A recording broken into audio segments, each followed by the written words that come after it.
ಕಲಬುರಗಿಯಿಂದ ಬೆಂಗಳೂರಿಗೆ ತೆರಳುತ್ತಿದ್ದಂಥ ಖಾಸಗಿ VRL bus Yadgir ಜಿಲ್ಲೆಯ ಶಹಾಪುರ ತಾಲೂಕಿನ ಅತ್ತಿಗುಡರ ಗ್ರಾಮದ ಸೇತುವೆ ಕೆಳಭಾಗಕ್ಕೆ ಉರುಳಿ ಬಿದ್ದಿರುವಂಥ ಘಟನೆ ರವಿವಾರ ಸಂಜೆ ವೇಳೆ ನಡೆದಿದೆ.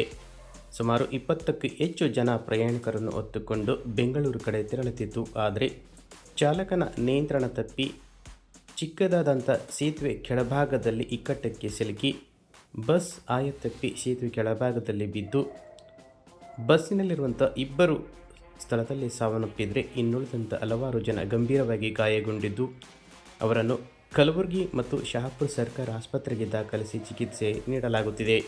ಈ ಕುರಿತು ಶಹಾಪುರ ಪೊಲೀಸ್ ಠಾಣೆ ವ್ಯಾಪ್ತಿ ಪ್ರಕರಣ ದಾಖಲಾಗಿದೆ.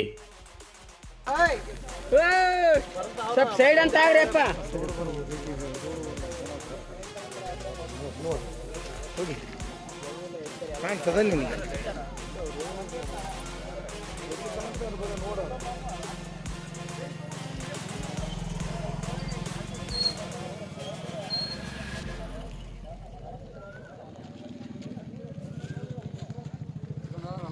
ಸೀಟ್ ಇದ್ರಂದು ಏನಂತೀನಿ